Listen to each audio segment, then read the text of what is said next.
All right, calling this meeting to order. We'll do roll call, starting with Noah. Stork, present. Bowman, present. Brown, present. Boyd. Cole. Seligren. Wagner. All right, anything, public discussion, anything not on the agenda? Seeing none, public discussion, landmark 937 East Davenport. Okay, this is a little background of our process, but basically we go from here to P&Z and then to City Council. For the landmark designation, the commission is charged with reviewing the information and determining that the landmark meets criterion A and B for sure, and at least one of C, D, E, or F, and we'll go through that eventually. 937 East Davenport is this house that we see here, built about 1874. It was built by John Pribble and Anna Vrocticki, I think is how you say it. And just to point out, by 1880 on the census, they had at least 2 children. And before they left the house, they had at least 4 children. This is a family of 9. They eventually became a family of 10. This is a map showing our local historic districts and conservation districts and landmarks and the location of 937 East Davenport. Just as a little bit of information, this is the 1839 plat of the original town. This is showing you where the Summit Street marker is here on Summit Street and Court. And this is where the house is located. This is outlot number 7. The original plat had these outlots basically for expansion. This house is located really in lot 1 or lot 10 of block 1 in the Woods addition. I talked in the report about the survey and evaluation of the Goosetown neighborhood by Marla Svensson. She talks about these additions. This is the outlot. This is the overall area that she surveys. We have Woods Addition, we have the Rose Hill Addition, and the Irish extension to Woods Addition. One of the things that I mentioned in there is that when Woods platted this area, he did not extend Summit Street through the area, which would have gone right through here so that he could have more lots. So again, this is looking at the front of the house. We have a basic side gabled cottage, 1 story. This was a 1-room house at the time when it was first built. This kind of shows you the side view from the west. We have that 1-room cottage. This addition was built before 1882, so before they moved to the house on the corner of Reno and Davenport. And then the rear addition was built before 1920, and we know that because it shows up on the Sanborn Fire Insurance map of that date. This is looking at the other side of the cottage. We have, again, the whole cottage. There was a little porch in the L created by the building that was also in place on that Sanborn map of 1920. The rest of the porch was added by the current owners more recently. This is looking at the rear of the house, and again, so the front cottage is up here. We have the first addition that the Pribbles would have added before they moved, and then the before 1920 addition. And this is looking at that whole porch. So we would have had just this first part of the porch, and then this is what the current owners extended for the porch. In the report, I mentioned the fact that the house had asphalt shingle siding on it and that it was removed before 2012. The owner actually corrected me on that. And what we've determined, we found out that the house not only had the asphalt shingle siding on the walls, it also had it on the roof, probably covering the original wood shingle on the roof. Then, before 2012, the owners covered it in vinyl siding. And so what I could see in Google that looked like the shingles had been removed was the vinyl siding. So the current owner, in 2019, actually removed the vinyl siding, the shingle siding, and exposed bare, unpainted wood. One of the things that's kind of interesting here, and one of the important things that I might mention in regard to criterion F, is the fact that the original owners actually put brick in some of the stud wall cavities as an attempt to kind of add an insulation, kind of a thermal mass to the wall as well. This is a very small cottage in this neighborhood, and so I have a few brief photos to show you some of the other cottages and types, and I'll go through it super fast. This house was originally a similar cottage. It was originally just this portion of the house, and it was in brick.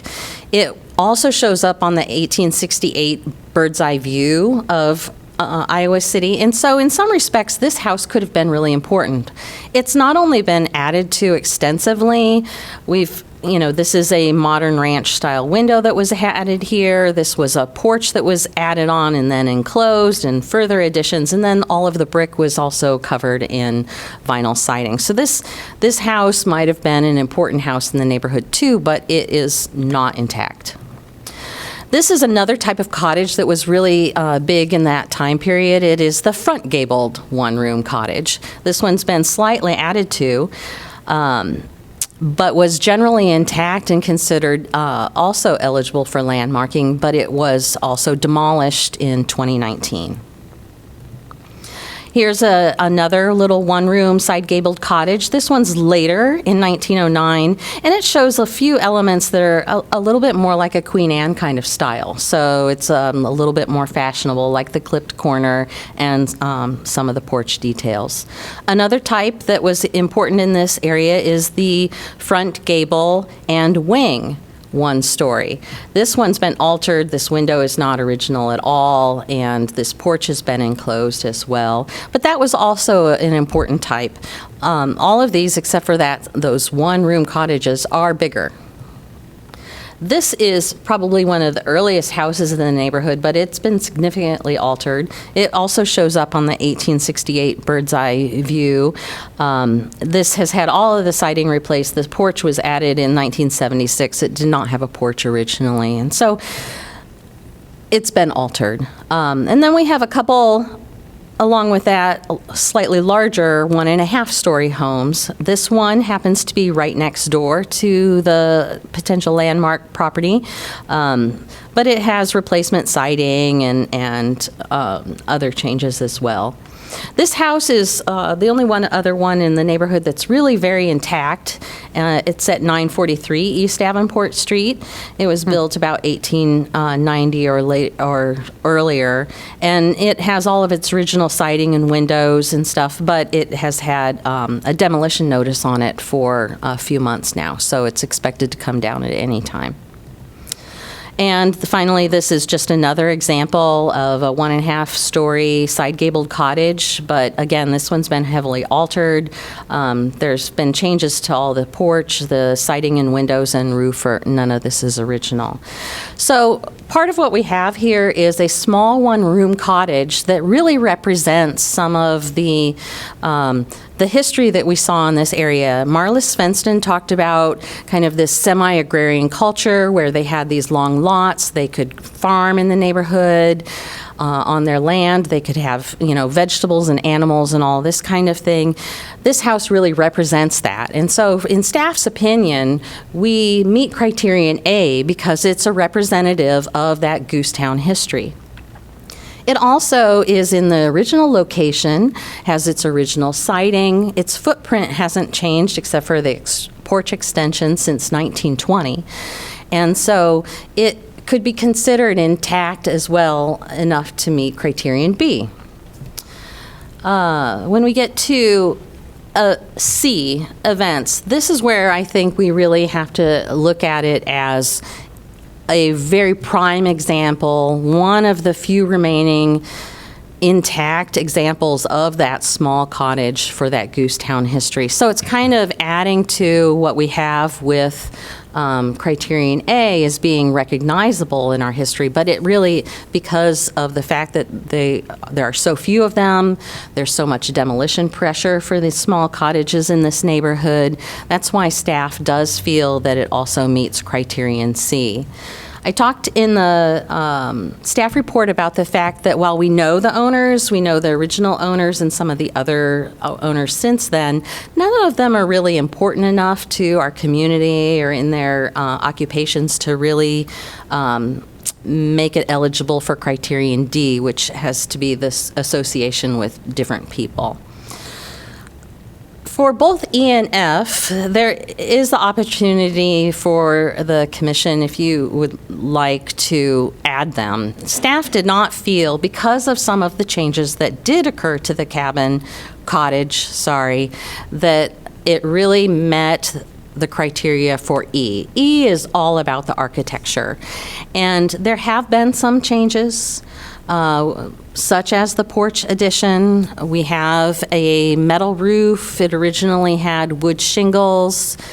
We have the fact that while the original trim exists, it's been covered by some new trim.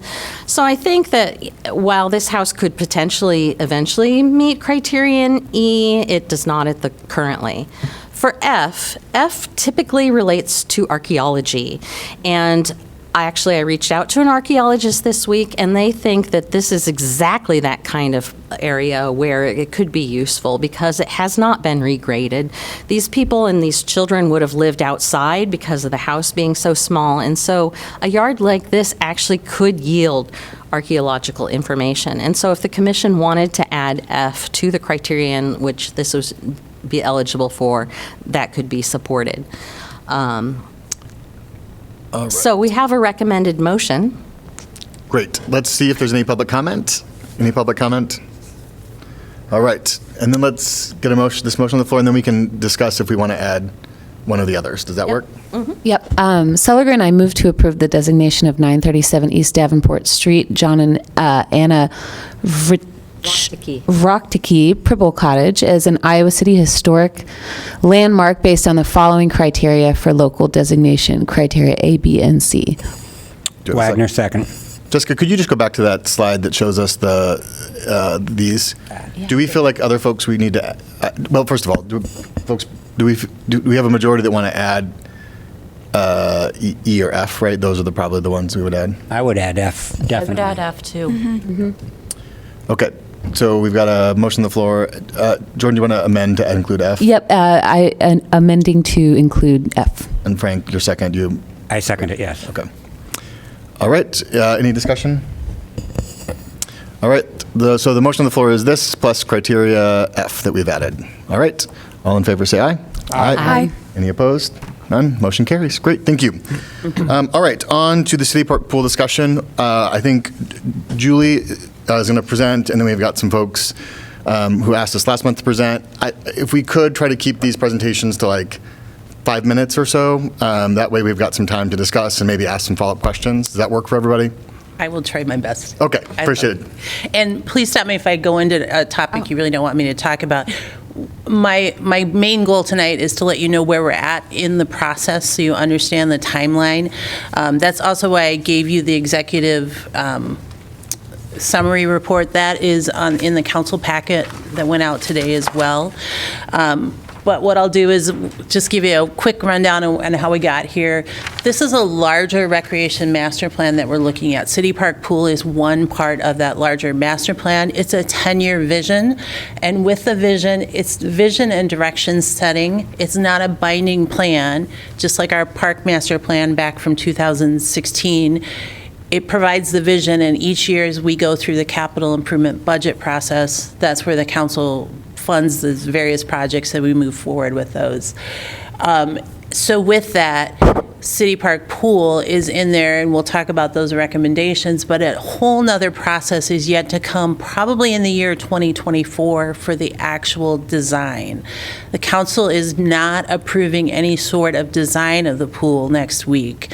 They're approving the master plan, which says it's time to replace, renovate, and upgrade it. No actual design for what that might look like. And I'll talk about that a little bit more with some of the other slides. So there'll be an entire another process in 2024. These are the things that the council will be considering on Tuesday night. As you can see with City Park Pool, it's replaced within the current site in 2025.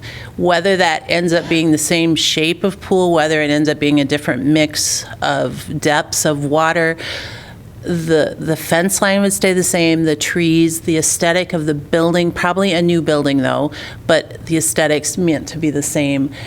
And there'll be that entire new process before we get to final design. We've been showing a concept, and we'll go on. Based on the plan that we looked at was based on these things. So we really did a lot of work to look at equity, doing outreach to our underserved, to our diverse communities that don't necessarily swim, but we have a huge public health risk there that we want to make sure that kids learn how to swim and feel comfortable in the water. So we did a lot of extra outreach up front in the first phase of this plan. We're looking at access, meaning not only access to get to the pool, but different ways to get into the water. We're trying to get rid of all of the chairlift entries, those kind of things, make the locker rooms more accessible, but also inviting to folks that are either coming, a parent with like a father with a young daughter, or if we've got non-binary folks that want to enter and don't want to go through either the men's or the women's locker rooms. We're looking at things that will make the overall facility more welcoming and inviting to the community. And we know there's a lifeguard shortage. So part of our designs as we go forward for any of our aquatic centers, take that for the first time ever, and I've been doing this for 30 years, first time ever acknowledge that we don't have enough swimmers, we don't have enough lifeguards, we're doing everything we can, but it's a reality that we're trying to design pools that take fewer lifeguards to operate. We went through community engagement on the plan real quick. We did a whole lot of outdoor events. You can go on to the next slide. Did 10 focus groups that reached out to nonprofits. They reached out to our aqua fitness groups. They reached out to neighborhoods that like the South District and on the far west side. We did several pop-up booths where we were at a whole lot of different events. City Park Pool was still open when we started this in September, at the end of August, early September. The dog paddle was one of the first events we were out getting feedback at. We did the North Side Pop Fest? Soda Fest. Soda Fest last year. We had a pop-up event there to try to gather more input there. So we did a lot of unique things to get out and get word on that. But most importantly, we also did a statistically valid survey where we hired a survey company. They did a survey where they were able to match up the demographics of people answering the survey with the demographics of our community based on income, location, diversity. So we got a lot of good information that. That's where the recommendations and the concept design came from. After that, back in May, we took those concept designs and opened them up for public input. So the Parks Commission recommendations are based on phase one, and it says we'd like to go forward with these concepts, or with the ideas of the renovations, the actual design still to be determined. We've obviously gotten a lot of feedback, so there's a lot more to go to final design. We can go through, we can skip that one. Okay, so on City Park Pool, we had various different ways that we asked people about what should the future of City Park Pool look like. And this was one of the only specific questions that we asked in those first phase one. The rest was more general, what can we do to serve you better in recreation type things. But you can see in the statistically valid survey, 67% asked for us to design a new pool. The events went 63% design new pool, 32% renovate with same layout. Online was self-selected, a little bit closer. Focus groups, still a little bit leaning towards design new pool, but closer. So the average went with design a new pool, hence how we got to a new concept design. Doesn't mean it's right or wrong, just let you know that's how we got to that point. We're, I think, at about 5 minutes, so I'll let you, Okay. I just want to kind of keep you posted so that we're. Yeah, I'll try. These are some of the reasons why City Park needs renovation. It's got lots of cracks, it's got a lot of water loss, it's got some ADA concerns. Next slide. The recommendations from the consultants and in the plan at this point are to renovate or replace it within the site. Next slide. And the emphasis of this keeping the same aesthetic, this is what it's meant, and this is what the plan directs would be done, is the shape of the fence line to remain very similar. So we wouldn't expand the site and change the tree lines and some of the things people really like about City Park.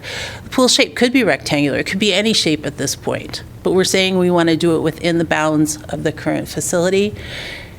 We think the pool building especially needs to be replaced due to there's confined space entry for our staff doing the filter room stuff. We've talked about the locker rooms. We've talked about, we need a new building, but we'd like to do it in a way that's sensitive to the area and to the history of that site. Remaining flat water, so not a water park. There's a lot of confusion out there of what flat water, but probably different depths than what we maybe have now. Keeping the diving boards in deep water, providing the mix of the lap lanes, the different sizes, and ample deck space, chairs, and shade. That's the goals. The actual configuration to be determined. We will show you the concept that was put out there on the next slide. People don't like the curves. It can be rectangular. It can be a lot of different things. But we think no matter what, the pool basin itself needs to be removed and replaced. Whether it's replaced in the same format or is a different one to be determined. Better water access. So the future steps, just so you know where we're at, is that there would be, assuming the council moves forward with the master plan, City Park Pool is slated in the capital improvement budget for 2025, which would mean that the design process would happen in the spring and summer of 2024. There would be a pool designer, architect, landscape architect team chosen that would do a full input process all over again, with the parameters of staying in the fence, kind of the things we've talked about, but the actual uses and actual what it looks like would be determined at that point, and then we'd hope for construction in 2025. So that's where we're at on the process. Any questions? Let me just ask the commission, do we want to ask questions of Julie and then get the other presentations and ask questions? We want to save questions for both to the end? What do we? Are you, I guess, I would be interested in asking one question. Yeah, that's fine. Let's just ask questions then. That's fine. Okay. I just wanted to we're going to ask questions once Yep. to each audience, so we've decided now's the time. Yep. Will you stay with the same design firm? Is that Not necessarily. Okay. It would be a whole new RFQ process. Okay. One thing, if I could just add one thing. That's fine. We do patch this, and we do figure out where the leaks are every single year and patch it and caulk it and repaint it every single spring. So I just want you to know it's not due to lack of maintenance. Our staff is amazing trying to keep this thing operating. Julie, you often talk about renovating, but it sounds like no matter what, you're tearing out all this concrete and starting over. Probably, because most of the When you leaks... say probably, where is the maybe in that? Is there a scenario that the council says yes to $5.5 million and you don't do that? That's a council decision. Okay. So I don't know that. The leaks are probably in the under basin under the pool.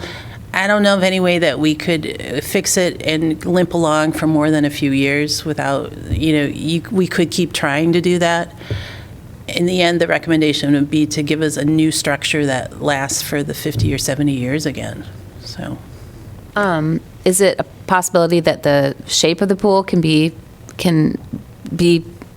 kept in place as a historic kind of, so we have that historic reference, and the amenities like a zero depth entry side are added, so that everybody wins? I would think so. I think because the design process doesn't happen until 2024. Mm-hmm.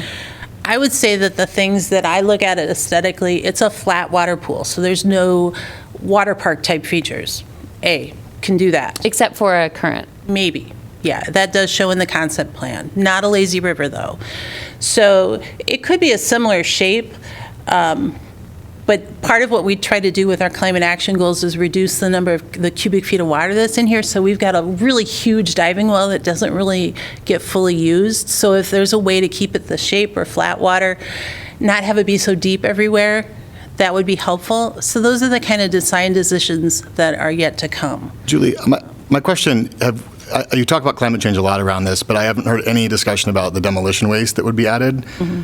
I mean, it's a significant amount. I think, when I think of historic preservation, we often talk about starting with the most minimally invasive ways. I think I've seen some proposals that are like $5 or $6 grand to figure out where the leaks are coming from.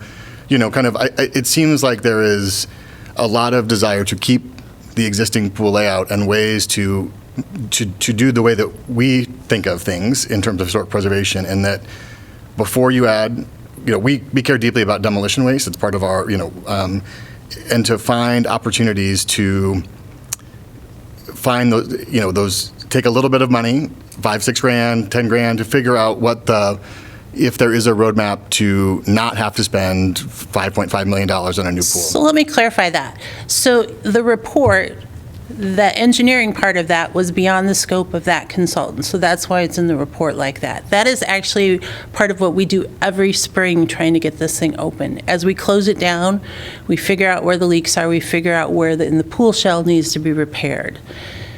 The 5,000 or 6,000 isn't probably enough to even figure out beyond that, below that. Right, but like $1 million happening. versus 5.5? I don't know the dollar amounts, but I can tell you that that's a decision that would be up to council. Yep. Okay. Yeah. But that's part of what they're deciding. There are short-term things that can be Julie, done. but that's part of what they're deciding, is whether or not to spend $5.5 million. No, they are looking at, really the question is, do they keep City Park operating into the future? And then they figure out in the vision how to do that. I feel like a lot of us are on this commission because there is a war between new being better versus old being fine. And it seems like new projects are often conceived of and then pursued because cities and organizations and people get a bee in their bonnet, and all of a sudden you're throwing out your history so that you can have the new thing that you've focused on. My concern is that we are there.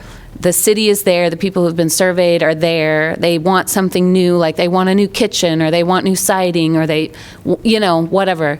And can we just slow it down before we change something that has very significant historic significance in the city and is one of the only remaining examples of this type of pool in the state of Iowa? So I really think we are not at the point that you think we are with design. So first of all, we've got a couple years here before we would go into any of these larger picture decisions. My only challenge back to that is that I am tasked as Parks and Rec Director to figure out how we meet the recreational needs of our community and our changing community. So there are things that I think can be done within the aesthetics of this pool that makes it inviting to some of our underserved folks, some of the people that don't feel comfortable, who aren't the accomplished swimmers that are there. Not everyone's there, but that's where we have to weigh this too, is that if we want a recreation facility that serves the needs of the public, we need to weigh that in there too. And I would think a prior design can do that in some ways, but there's other things that can be done to really maximize the effect of the service we provide to the public. Yep. So. We could also spend less money here and have $4.5 million to build a new something. pool on the south side, on the south Anyway, side of I'm town, sorry. or west side of town. I'm sorry. I want to make sure we've given So everyone I'll leave you opportunity. at that. Thank you, Julie. Leave that picture up right there. Oh, you don't want me to switch to yours? Yeah, I do, but I just want you to leave that picture up for 1 second and then switch to mine, just for 1 second. Okay. Because I think that's a great, that's just such a great image of the pool. Hi, my name's Amy Kretkowski. I live here in Iowa City, and I'm here to talk in support of preserving and to ask your support to encourage the city council to preserve this historic pool. This is a great picture because, and I think you can kind of tell just from the shape of it, but also the sides, those are very, very shallow ends. At the top of the T part, those are very, very shallow. Yes, thank you with the cursor there. So those are very, very shallow, and they allow for young children to be in there and learning how to swim, whereas the big square, the diving well, that's not just for diving. There are water polo teams that play in there, and during open swim area, where the T part is is open to families for recreational swim. Those of us crazy people who like to swim laps, we're going back and forth 25 meters. You can see the lines. You want to put the cursor, yeah, those. So this is a very versatile, beautiful, classic, iconic pool in this beautiful setting that should be preserved. Now, if you can just switch over to my, and I know it's so much fun to switch back and forth and toggle between PowerPoint presentations. I do this with my kids all the time. So thank you for allowing me to speak with you guys and ask for your support to preserve the city park pool. Obviously, it's been a landmark here since 1949. Can you go to the next slide? So the idea to build this pool started in 1941. World War II put the brakes on things. And in 1947, tragedy struck. And that's really what birthed this pool. The Iowa River flooded. There were a couple of kids who were playing at the banks of the flooded river. Kid jumped on a log, disappeared. He didn't know how to swim. His 10-year-old friend didn't know how to swim, yelled for help. By the time the fire department got there, it was too late. Can you go to the next slide? The Daily Iowan picked up the story, covered it. It took up the whole front page of the Daily Iowan. I mean, not just the story, but there was an editorial there in the corner. And the Daily Iowan really came to bat, became to be the champion of creating the city park pool. Let's go to the next slide. They did this editorial saying, how much is a child's life worth? What would you pay to teach all the kids here in Iowa City how to swim? And after getting pressure from the Daily Iowan and from the community, the city council finally relented and they put up another bond measure. It passed, and the pool opened in June of '49. Ned Ashton was not the original designer, but he was right afterward. He did revisions to the design. He was also on as the consulting. He was supervising the engineering. He was on as a consulting engineer. Let's go to the picture. And this is the beautiful design of this pool. The simplicity of this design is its beauty, and it fits its surrounding area. Since it's opened, generations of kids have learned how to swim here. Generations of adults have learned how to swim here. Lifeguards have been trained here. The lap swimmers enjoy it, divers, aquacisers, water walkers, the Iowa City Eels, have swum here. The city high swim teams, I mentioned before, the water polo team that they call themselves the Sea Lions, which is hilarious. And lifeguards have trained here. Let's go to the next slide as well. This community loves this pool. During the phase 1 survey reports that I have read, that's in the materials that were provided to the City Council in the June 2022 meeting, it says that the Iowa Cityans said that they want to retain the pool's original aesthetics and character, and they prefer a traditional footprint. That was a big emphasis that came through the original survey responses. Can you go to the next slide? In response to that, this is the concept drawing, which is not retaining the original aesthetics or character of the current pool, and it's certainly not a traditional footprint. Once people who were surveyed saw this concept drawing, they uniformly rejected it, including the 900-plus people who we got to sign petitions saying, we don't want this. We don't want this pool. This is not what people want. Let's go to the next slide. What's wrong with the pool? What's wrong with City Park Pool? We just don't know. We don't really know. The engineering report said yes. They recommended, number 1, get a structural engineer to figure out what's wrong with the pool. You're at 5, just so you know. Okay. That's fine. You can just continue. I'm just. Okay. We're at 5 minutes. Okay. So I just want you to. Okay. Highlight the. You can read this. The reality is we do not know what's wrong with the pool. The reality is City Council is being asked to spend a lot of money on a new design that this community does not want and is not being told what would it cost to repair this pool? What would it cost to, even if repair means ripping out the whole, all the concrete and pouring new concrete, which we don't necessarily want to do, but maybe we could find the portion that is really damaged, repair it. Why aren't we doing this? One reason why we're not doing it is because the consultants said that they knew of no other pool as old, a city park pool that was still operational. Let's go to the next slide. You do a 10-second Google search. Here's a bunch. Here's one in Austin, Texas, 1936. Does that look familiar to you? Kind of looks familiar to me. That's gorgeous. Next one. Sorry.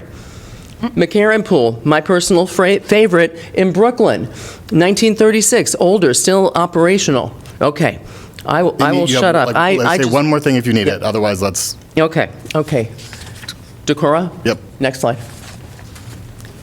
Great. That's it. Okay. Please, just all I'm asking is for you to encourage the city council to just take mitigating efforts and consider preserving this historic pool that this community loves before tossing out the whole pool with the pool water. Thank you. Great. I'm going to make a motion that's a statement, and then we can second that and discuss if we want to send it to council. It's kind of long, so I'm going to read it. Because City Park Pool's existing layout has been the same for nearly 75 years, a layout that has become part of our shared heritage and holds a special place for many Iowa Cityans. Because local civic leaders, Ned Ashton designed the pool, and Irving Weber led the campaign to pass the pool bond issue, and countless other civic leaders have preserved this pool for 75 years. And because one of the Historic Preservation Commission's goals is to keep demolition waste out of the landfill, and the current plan is to demolish and add tons to construction waste. Because of the principles of historic preservation are to test the minimally invasive procedures or treatments first, and because there are minimally invasive, less expensive options, those should be explored first before we add tons of construction waste. Because more minor renovations could be done to allow accessibility and preserve the existing layout that is treasured by Iowa Cityans for generations. Because it's one of the last outdoor Olympic-style pools, and because the design itself is part of what people love. That layout should be treasured and not disposed of in the landfill. Because the stated need for the pool needs updates and repairs, the city should pursue updates and repairs, not an entirely new pool design. Those updates and repairs likely would cost significantly less than a new pool that the majority of Iowa Cityans haven't asked for. Because those resources could be used to create a more equitable aquatic scene across the city. Because of all of those things, the Historic Preservation Commission recommends to the City Council that it explores minimally invasive ways to preserve the existing pool layout and add accessibility before the city demolishes it and adds demolition waste. Second. Any discussion? We're ready for a vote? All in favor, say aye. Aye. Any opposed?